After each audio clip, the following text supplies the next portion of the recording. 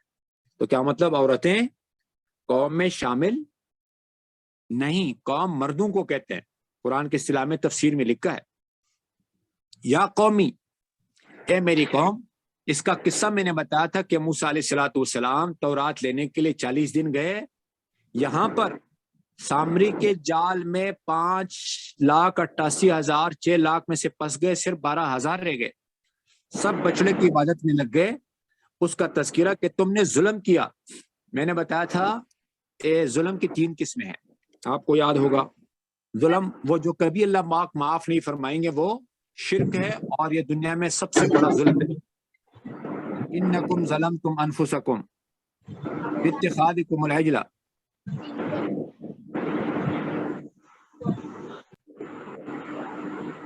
Income ظلمتم انفسکم باتخاذکم العجل ظلم ان الشرک لظلم عظیم، قرآن میں اللہ نے فرمایا سب سے بڑا ظلم جو ہے وہ شرک ہے، پہلے نمبر کی بات ہے۔ اور دوسرے نمبر کی بات فرمایا وہ ظلم جس کو اللہ کو کوئی پرواہ نہیں، حقوق اللہ۔ اور تیسرا وہ ظلم جس کو اللہ کبھی چھوڑیں گے نہیں، یعنی بدلہ ضرور دلوائیں گے، وہ حقوق العباد ہے۔ اور ظلم کہتے ہیں کس کو؟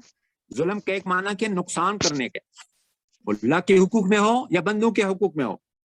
اور ظلم کا ایک معنی کیا وضع الشیء فی غیر محلہ، ظلم کے اس کے دن سارے معنی میں نے بتایا تھے۔ کسی چیز کو اپنے محل میں نہ رکھنا ظلم، اور کسی چیز کو اپنے محل میں رکھنا حکمت ہے، حکیم ہے۔ انکم ظلمتم انفسکم، تم نے اپنے اوپر ظلم کیا۔ اپنے اوپر ظلم کرنے کا مطلب کیا ہے؟ کہ اس کی سزا تمہیں ہوگی، اللہ کے اوپر تو کوئی زیادتی کر نہیں سکتا۔ ساری دنیا کے انسان فرمانبردار بن جائے، اللہ کی بڑائی میں کوئی بڑھوتری نہیں آتی۔ سارے دنیا کے انسان نافرمان بن جائے، اللہ پاک کے بڑائی میں کوئی کمی نہیں آتی۔ تو انسان جو کچھ گناہ کرتا ہے یا اپنے اوپر ظلم کرتا ہے، اللہ کا کچھ نہیں بگاڑ سکتا۔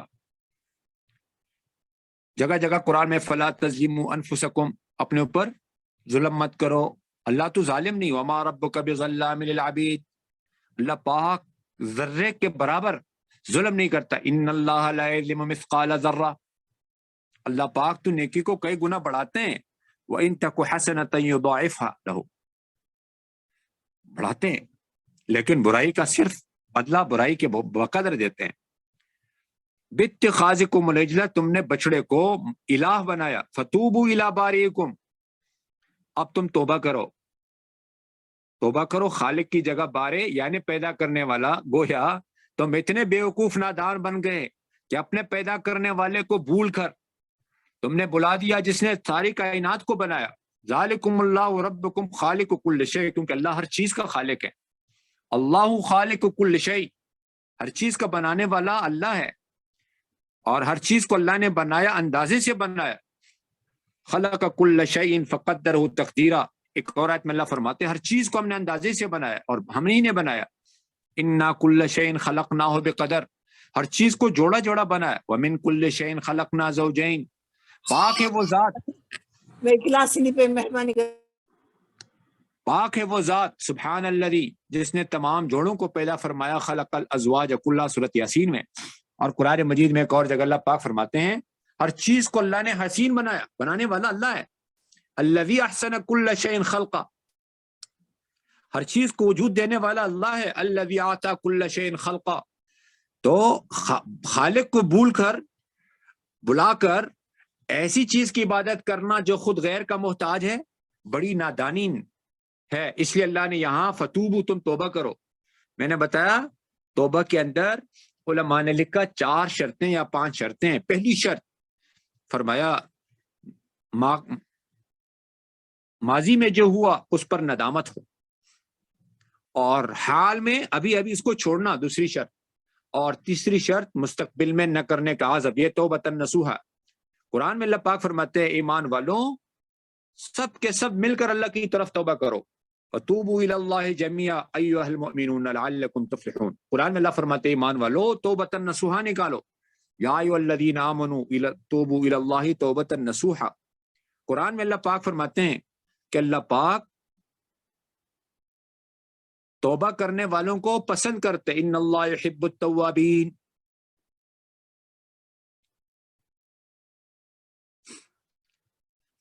قرآن مجید میں اللہ پاک فرماتے تو توبہ کرنے کا حکم دیا ان کو، اور چوتھی شرط اگر حقوق العباد میں سے کسی کی غیبت کی تو اس سے معافی مانگو، کہا سنا معاف کرو۔ کیا کہو؟ کہا سنا معاف کرو، کہا سنا معاف کرو، جس کی غیبت کی اسے معافی مانگو۔ اور ایک حدیث میں آتا ہے کہ اگر جس کی غیبت کی ہے اس کے لیے استغفار کرو تو تمہارے گناہ معاف ہو جائیں گے۔ اور ایک دعا ہے اللہم انی اتخذ عندک عہدا لن تخلفنی، وہ دعا پڑھو جس کی غیبت کی ہے، اس سے معافی مانگو۔ اور اپنی طرف سے یا اللہ قیامت تک موت تک جتنے لوگ میرے غیبت کریں گے، میرے اوپر بہتان باندھیں گے، یا آج تک جنہوں نے میری غیبت کی مجھ پر بہتان باندھی، میں نے سب کو معاف کر دیا۔ پانچویں شرط علماء نے یہ لکھی کہ صحبت بدلو۔ کیا بدلو؟ جہاں گناہ ہو رہا ہے، جس جگہ آپ سے گناہ ہو رہا ہے، جن کے ساتھ مل کر گناہ ہو رہا ہے، ان کی صحبت چھوڑ دو۔ اصحاب کہف نے غلط ماحول کو چھوڑا، اللہ کی رحمت ساتھ ہوئی۔ وہ جس نے 100 آدمیوں کو قتل کیا، اس نے برے لوگوں کی بستی کو چھوڑا، اللہ نے اس کے توبہ کو قبول فرمایا۔ یہ 5 شرائط ہے توبے کے، علماء نے لکھے۔ ان اسباب کو چھوڑنا فرض ہے جن اسباب کی وجہ سے انسان گناہ میں مبتلا ہوتا ہے، اور ان اسباب کو اختیار کرنا فرض عین ہے جس کی وجہ سے ایمان کی حفاظت ہوتی ہے، کیونکہ جس طرح ایمان فرض عین ہے اس طرح ان اسباب کو اختیار کرنا، ان وسائل کو اختیار کرنا فرض عین ہے جس کی وجہ سے ایمان کی حفاظت ہوتی ہے۔ لہذا توبہ کرنا ہر حال میں ضروری۔ حضور صلی اللہ علیہ وسلم روزانہ 100 مرتبہ ایک مجلس میں استغفار کرتے تھے۔ حضرت ابو ہریرہ رضی اللہ عنہ فرماتے ہیں میں روزانہ 12,000 دفعہ استغفار کرتا ہوں، جس سے سب سے زیادہ حدیث ثابت ہے، منقول ہے، مروی ہے، 5,000 سے زیادہ روایتیں وہ حضرت ابو ہریرہ رضی اللہ عنہ ہوئے۔ وہ فرماتے ہیں، حضرت ابو ہریرہ رضی اللہ عنہ فرماتے ہیں میں روزانہ 12,000 دفعہ استغفار اس لیے کرتا ہوں کہ میرے گناہ بہت زیادہ ہے، تو میرا اور آپ کا کیا حال ہوگا؟ تو ان کا توبہ کیا تھا؟ فتوبوا الی بارئکم فاقتلوا انفسکم، تم اپنے آپ کو قتل کرو۔ اپنے آپ کو قتل کرنے کا کیا مطلب ہے؟ علماء نے اس کے مختلف مطلب بیان کیے ہیں۔ پہلا مطلب یہ بیان کیا ہے، غور سے سننا، یہ یعنی تمہیں اپنے آپ کو قتل کرنا یہ تمہارے توبہ کی تکمیل ہوگی۔ یہ ایک قول ہے، باقی قول نہیں ہے، یہ پہلا قول میں بتا رہا ہوں۔ وہ تمہارے توبہ کی تکمیل کیا ہے کہ اس غم سے مر جاؤ کہ ہم نے ایسا کیوں کیا، یا اپنی شہوتوں کو مار دو۔ اس لیے خواہشات کو مار دو، اپنی خواہشات کو، کہ جنت کو اللہ پاک نے ناگواریوں کے ساتھ ڈھانپا ہے۔ جنت میں وہ جائے گا جو دنیا میں ناگواریوں پر زندگی گزارے گا۔ حفت الجنت بالمکارہ، اور شہوتوں پر جو زندگی گزارے گا، خواہشات کی زندگی جو گزارے گا، اس کے لیے اللہ جل شانہ نے جہنم تیار کی ہے۔ وحفت النار بالشہوات، اس لیے قرآن میں اللہ پاک فرماتے ہیں جو اللہ کے سامنے کڑے ہونے سے ڈرتا ہے، وَأَمَّا مَنْ خَافَ مَقَامَ رَبِّهِ، اور نفس کو خواہشات سے روکتا ہے، وَنَهَى النَّفْسَ عَنِ الْهَوَىٰ، جنت اس کا ٹھکانہ ہے۔ فَإِنَّ الْجَنَّةَ هِيَ الْمَأْوَىٰ، اگر 2 جنتیں چاہیے تو کیا کرنا ہوگا؟ 2 جنتیں، ایک جنت نہیں، تو کیا کرنا ہوگا؟ اللہ قرآن میں فرماتے ہیں سورۃ رحمان میں، جس کو 2 جنتیں چاہیے اس کے لیے کام بڑا آسان ہے۔ وہ کام کیا ہے؟ جو اللہ کے سامنے کڑے ہونے سے ڈرتا ہے، اللہ کا خوف۔ وَلِمَنْ خَافَ مَقَامَ رَبِّهِ جَنَّتَانِ، قرآن مجید میں جگہ جگہ اپنا خدا اپنے خواہشات کو مت بناؤ، دل کی چاہت کی زندگی، کیونکہ افرأیت من اتخذ الہہ ہواہ، افانت تکون علیہ وکیلا، ایک اور جگہ فرأیت من اتخذ الہہ ہواہ، کیا آپ دیکھتے نہیں اس آدمی کو جس نے اپنے خواہش کو اپنا خدا بنایا؟ اور نمبر 2، علم کے ہوتے ہوئے اللہ نے گمراہ کیا، وَأَضَلَّهُ اللَّهُ عَلَىٰ عِلْمٍ، علم کے ہوتے ہوئے اللہ نے گمراہ کیا، وَأَضَلَّهُ اللَّهُ عَلَىٰ عِلْمٍ، علم کے ہوتے ہوئے اللہ نے گمراہ کیا، وَأَضَلَّهُ اللَّهُ عَلَىٰ عِلْمٍ وَخَتَمَ عَلَىٰ سَمْعِهِ وَقَلْبِهِ وَجَعَلَ عَلَىٰ بَصَرِهِ غِشَاوَةً فَمَن يَهْدِي مِن بَعْدِ اللَّهِ فَلَا تَذَكَّرُونَ۔ قرآن میں حضور صلی اللہ علیہ وسلم کے بارے میں اللہ نے قرآن میں فرمایا یہ تو خواہش کی بنیاد پر بولتے بھی نہیں تھے، وَمَا يَنطِقُ عَنِ الْهَوَىٰ إِنْ هُوَ إِلَّا وَحْيٌ يُوحَىٰ۔ داؤد علیہ السلام کو اللہ نے حکم دیا، یا داؤد ہم نے آپ کو خلیفہ بنایا، اِنَّا جَعَلْنَاكَ خَلِيفَةً فِي الْأَرْضِ، لوگوں کے درمیان فیصلہ کیجئے، فَاحْكُم بَيْنَ النَّاسِ بِالْحَقِّ، لیکن خیال رکھنا خواہشات کے پیچھے مت چلنا، وَلَا تَتَّبِعِ الْهَوَىٰ، خواہش کا اتباع مت کرو، دل کی چاہت کا اتباع مت کرو۔ فرمایا خواہش کے پیچھے چلنا، خواہش کا ماننا، اس نے اپنا معبود، اپنا خدا، اپنے خواہش کو بنایا۔ زمین میں سب سے بدترین خدا یہی ہے، ابغض الہ عبد فی الارض هو الہویٰ، ابغض الہ عبد فی الارض هو الہویٰ، حدیث ہے۔ سب سے مبغوض ترین خدا جس کی مانی جاتی ہے دنیا میں، زمین کی اوپر، وہ کیا ہے؟ انسان کا خواہش ہے، خواہش۔ کپڑے کیوں لیے اس طرح کے؟ دل چاہتا ہے۔ اس طرح کا گھر کیوں بنا رہا ہے؟ دل چاہتا ہے۔ اس طرح کا کھانا کیوں کھا رہا ہے؟ دل چاہتا ہے۔ سو کیوں رہا ہے؟ دل چاہتا ہے۔ پانی کیوں پی رہا ہے؟ دل چاہتا ہے۔ نہیں، کھانا کھا رہا ہوں اللہ کا حکم ہے، پانی پی رہا ہوں اللہ کا حکم ہے، لباس بنایا اللہ کا حکم ہے، گھر نبی کے طریقے سے بناؤں گا، اپنی مزاج پر نہیں، ضرورت کے بقدر بناؤں گا، ضرورت سے زیادہ نہیں بناؤں گا۔ تو اللہ نے بنی اسرائیل کو حکم دیا خواہشات کو مارو۔ بڑا مجاہد کس سے کہتے ہیں؟ المجاہد جو اپنے نفس کے خلاف جہاد کرے، من جاہد نفسہ فی طاعت اللہ، اس لیے نفس کے خلاف جہاد کو جہاد اکبر کا ہے، رجعنا من الجہاد الاصغر الی الجہاد الاکبر۔ والا سب سے بڑا دشمن انسان کا نفس ہے، خواہش ہے اس کا۔ ان اکبر اعدائک بین جنبیک، تمہارے دو پہلو کے درمیان ہے، حدیث میں وہ کیا ہے؟ تمہارا نفس ہے۔ فرمایا نفس داخلی دشمن ہے، 24 گھنٹے ساتھ رہتا ہے، اور کافر خارجی دشمن ہے، کبھی کبھی مقابلہ ہوتا ہے۔ تو سب سے بڑا دشمن شیطان کو بھی شیطان بنانے والا اس کا نفس ہے، اس کا خواہش ہے، اس کی چاہت ہے۔ اس لیے فرمایا جہنم کو چاہتوں کے ساتھ ڈانپا گیا۔ اور قرآن مجید میں اللہ پاک فرماتی ہے دین جو آیا ہے یہ نفس کے خلاف آیا۔ افکلما جاءکم رسول بما لا تہوی انفسکم، ہر نبی جو دین لے کر کے آیا یہ خواہش کے مقابلے میں، کیونکہ اللہ نے خواہش بھی رکھی۔ فرشتے معصوم ہے لیکن انسان فرشتوں سے افضل ہے، اسی وجہ سے انسان کو فرشتوں سے سجدہ کرایا۔ کیوں افضل ہے؟ کہ فرشتوں کے اندر کوئی خواہش اللہ نے نہیں رکھی، یہاں خواہش اور حکم کا مقابلہ کر رہا ہے انسان۔ اس لیے بنی اسرائیل کو ایک حکم یہ دیا گیا، ایک تفسیر کے مطابق یہ ہے، تفسیر بیضاوی کے اندر لکھا ہے کہ تمہارے توبہ کی تکمیلہ اور تتمہ کیسے ہوگی؟ غم سے مر جاؤ، خواہشات کو مار دو۔ اس لیے کہا گیا ہے جو اپنے آپ کو عذاب نہیں دے سکتا، من لم يعذب نفسہ، اپنے نفس کو، اس کو کبھی جنت کی نعمتیں نہیں ملے گی۔ لم ینم، وہ اس نفس کو کبھی نعمتیں نہیں دلا سکتا۔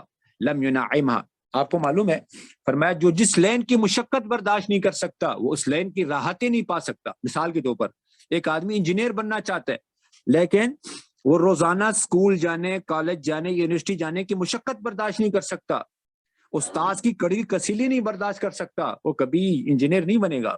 ایک آدمی تاجر ہے اور وہ تجارت کی لین کی مشقتیں، تکلیفیں نہیں اٹھا سکتا، وہ کبھی تجارت کے لین کے فائدوں کو حاصل نہیں کر سکتا۔ اور ایک آدمی باغ لگانا چاہتے ہیں لیکن مشقت نہیں اٹھانا چاہتے ہیں، اس کو کبھی بھی باغ کے فوائد نہیں ملیں گے۔ ایک آدمی جنت چاہتا ہے اور جنت کے راستے کی مشقتوں کو، تکلیفوں کو، خواہش کے خلاف چلنے کو نہیں اٹھا سکتا، اس سے کبھی جنت نہیں ملے گی۔ وَمَن لَمْ يَقْتُلْهَا لَمْ يُحْيَا، عربی میں کہا جاتا ہے جو نفس کو قتل نہ کرے وہ اس سے زندگی بھی نہیں دے سکتا۔ تو ایک مطلب تو اس کا یہ ہوا، تفسیر میں لکھا ہے، تفسیر بیضاوی کے اندر اس کا ایک مطلب یہ ہے کہ اپنے نفس کو قتل کرو، اپنے نفس کو قتل کرو. انفسکم سے مراد جان نہیں، نفس کو قتل کرو. نفس کو قتل کرنے کا مطلب خواہشات کو، اپنی خواہشات کو مارو. نفس کو قتل کرنے کا مطلب اپنی خواہشات کو مارو. اور یہ خواہشات کو مارنا بہت مشکل ترین کام ہے، کیونکہ جتنی برائیاں ہیں ان سب پر ابارنے والا انسان کا نفس ہے. اور اللہ قرآن میں فرماتے ہیں جس نے نفس کا تزکیہ کیا وہ کامیاب ہو گیا. قد افلح من تزکا، ایک اور آیت میں قد افلح من زکاہا وقد خاب من دساہا. جس نے نفس کا تزکیہ کیا. نفس کو پاک کرنا بڑا آسان کام نہیں. دوسرا مطلب اس کا ہے فقتلوا انفسکم، تم آپس میں ایک دوسرے کو قتل کرو جنہوں نے بچڑے کی عبادت کی. ایک مطلب اس کا یہ ہے. لیکن بعض نے کہا اس کا مطلب ہے کہ اپنے آپ کو مارو یعنی خودکشی کر لو. بولے یہ مطلب صحیح نہیں، بولے مطلب صحیح نہیں. دوسرا قول کیا ہوا کہ بعض کو حکم ہوا کہ بعض کو قتل کرے. تیسرا مطلب اس کا یہ ہوا کہ جنہوں نے بچڑے کی عبادت نہیں کی ان کو حکم ہوا کہ ان کو قتل کرے جنہوں نے بچڑے کی عبادت کی. اور ایک قول کے مطابق جنہوں نے روکا نہیں، موجود تھے، ان کو حکم ہوا کہ ان کو قتل کرے جنہوں نے عبادت کی. اور ایک قول کے مطابق وہ 70 جو حضرت موسیٰ علیہ السلام کے ساتھ تورات لینے گئے تھے ان 70 کو حکم ہوا کہ جنہوں نے عبادت کی ان کو قتل کرے. اب قتل کرنا شروع ہوا، فرمایا ہاتھ بھی نہیں اٹھانا، اور نمبر 2 اوپر بھی نہیں دیکھنا جو تمہیں مار رہے ہیں ان کی طرف. تو بنی اسرائیل نے کہا کیسے ہم ایک دوسرے کو مارے، اس میں تو ہمارے بھائی والد نظر آ رہا ہے. تو اللہ پاک نے ایک سیاہ رنگ کا بادل بھیجا اور قتل کرنا شروع ہوئے. وہ چیخ اٹھے. موسیٰ علیہ السلام اور ہارون علیہ السلام نے اللہ سے دعا کی، شام تک ایک دوسرے کو قتل کرتے رہے. اللہ کا حکم آیا کہ اب جنہوں نے قتل کیا، جو قتل ہوئے وہ تو شہید ہے، اور جو بچ گئے ان کا توبہ قبول ہے کیونکہ انہوں نے اپنے آپ کو قتل کے لیے پیش کیا ہے، لہذا ان کو شہداء کا درجہ میں نے دیا. اے موسیٰ آپ رونا مت. ایک حدیث میں، ایک روایت میں، تفسیر میں، رونا مت، ان کو ہم نے شہداء کا درجہ دیا، وہ ہمارے پاس زندہ ہے، انہیں رزق دیا جا رہا ہے، اور جو باقی بچے ان کا میں نے توبہ قبول کر لیا. تو 70,000 قتل ہوئے، 70,000 قتل ہوئے. تو فقتلوا انفسکم فرمایا یہ سبب ہے. اب فرمایا ان آیتوں کے اندر اللہ پاک نے یہ بتایا کہ سب سے بڑا گناہ کیا ہے، شرک. سب سے بڑا گناہ کیا ہے؟ اچھا، اس بڑے گناہ سے جان خلاصی کے لیے سب سے بڑی نعمت جو اللہ پاک نے دی دین میں، وہ گناہ سے توبہ ہے. کتنا ہی بڑا گناہ ہو جائے توبہ کر لے اللہ معاف کر دیتے ہیں. 100 آدمیوں کے قاتل کو بھی اللہ نے معاف کیا ہے. فاحشہ عورت تھی، صرف پیاسے کتے کو پانی پلایا، پتہ نہیں کون سا عمل قبول ہو جائے، اللہ نے اس کا بھی توبہ قبول کر کے اس کو جنت عطا فرمائی. اور ایک حدیث کے اندر آتا ہے ترمذی شریف کی روایت میں کہ ایک آدمی تھا جس نے زندگی بھر کوئی خیر کا کام نہیں کیا، لم یعمل خیرا قط، کوئی نیکی کیا ہی نہیں، صرف ایک کانٹے دار ٹہنی یا کانٹا راستے سے ہٹایا.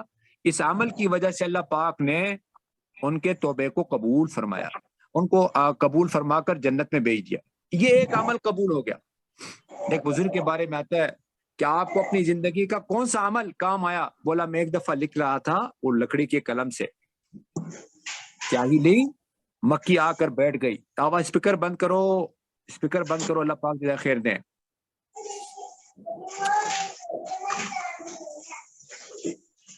شاید بچے کھول دیتے ہیں، بڑے تو ایسے کام نہیں کرتے ہیں.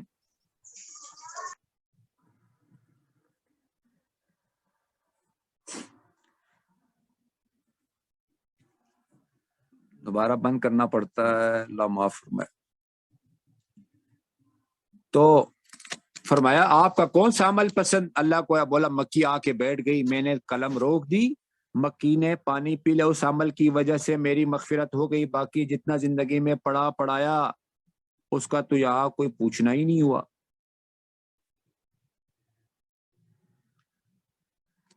تو سب سے بڑی نعمت، سب سے بڑے گناہ کے مقابلے میں یہ توبہ تھا، اور دنیا کا عذاب آخرت کے مقابلے میں بہت تھوڑا ہے، عرضی ہے، لہٰذا یہ ایک بڑی نعمت ہے یہ بھی جو اللہ پاک نے ان کو عطا فرمائی۔ نمبر 2، دوسرا انعام اس آیت کے اندر یہ ہے کہ سب بالکل یہ ختم نہیں ہوئے، 5,88,000 میں سے صرف 70,000 شہید ہوئے، باقی سب بچ گئے، یہ بھی اللہ کا انعام تھا۔ نمبر 3، حضور صلی اللہ علیہ وسلم کے زمانے میں جو موجود ہے ان سے کہا جا رہا ہے تمہارے اوپر اللہ کا احسان ہے، اگر تمہارے سارے 5,88,000 مر جاتے آج تم بھی نہ ہوتے۔ نمبر 3،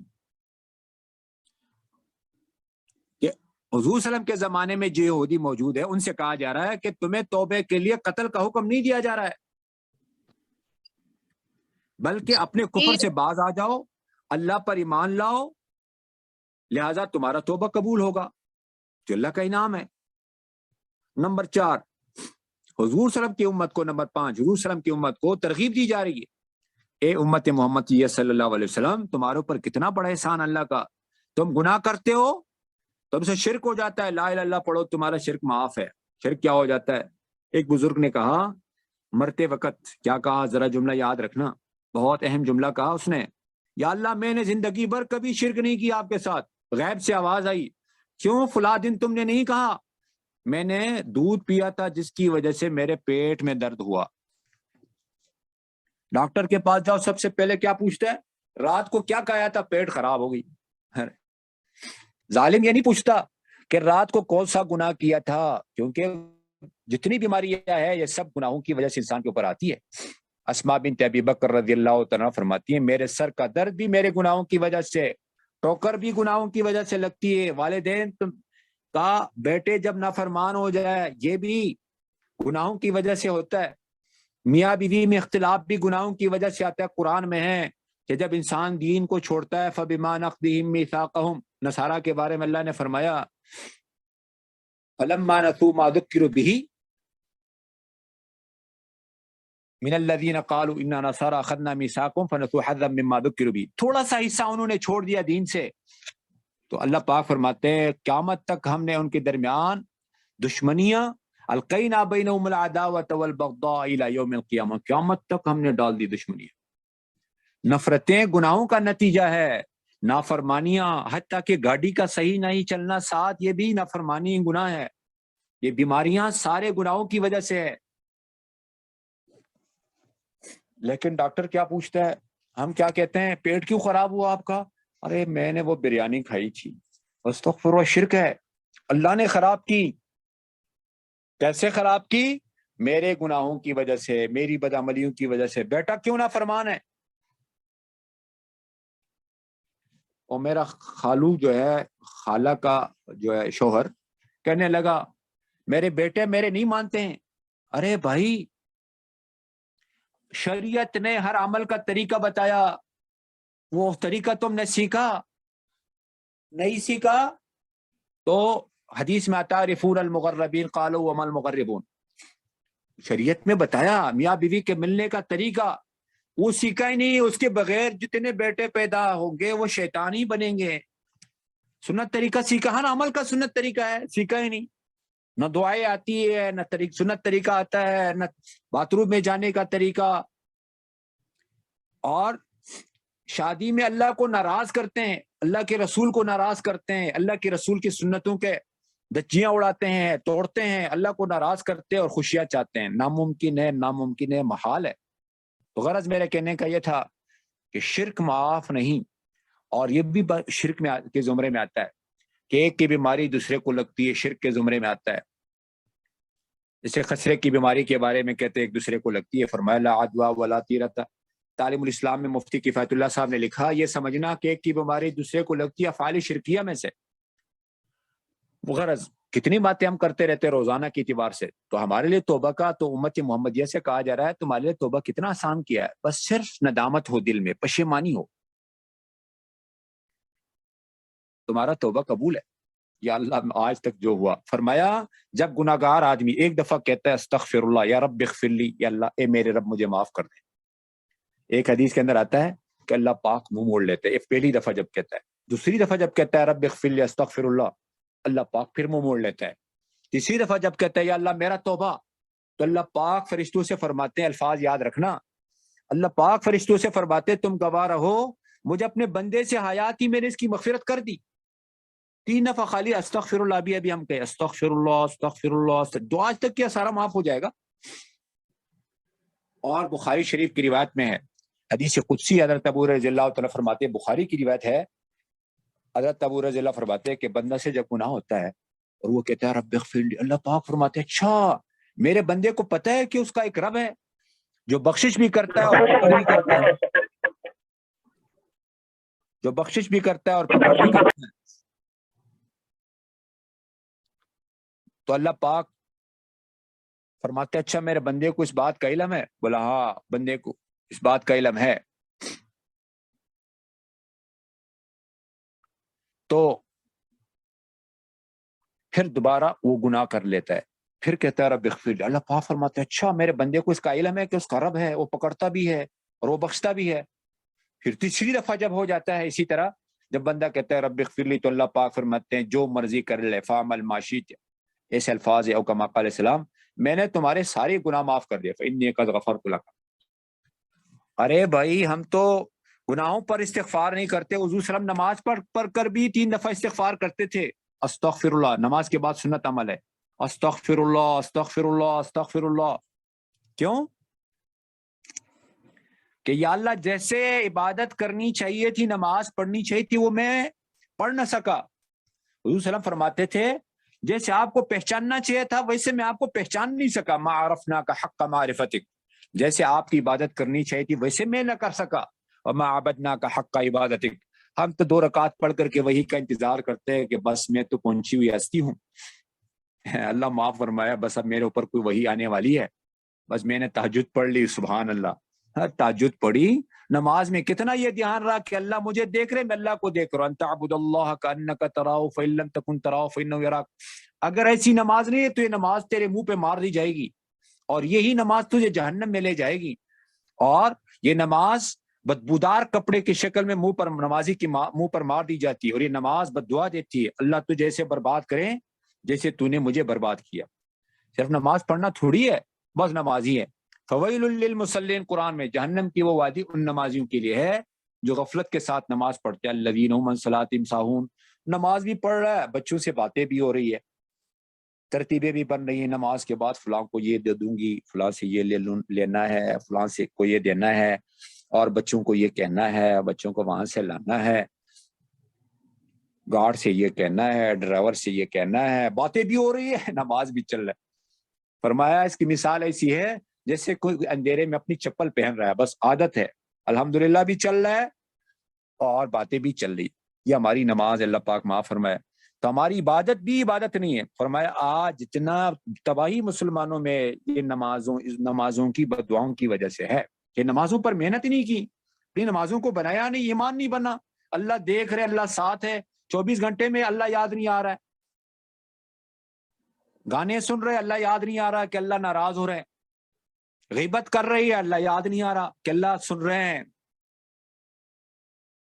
قرآن میں نا کہ ایک عورت حضور صلی اللہ علیہ وسلم سے شکایت کرنے لگی، قد سمع اللہ، 28واں پارہ شروع ہوتا ہے، قد سمع اللہ قول التی تجادلک، وہ آپ سے جھگڑ رہی فی زوجہا وتشتکی الی اللہ، ہاں اللہ سے شکایت کر رہی ہے، عورت ہیں، واللہ یسمع تحاورکما، اللہ تم دونوں کی بات سن رہے ہیں نبی جی، اینما تکونوا یاتی بکم اللہ جمیعا۔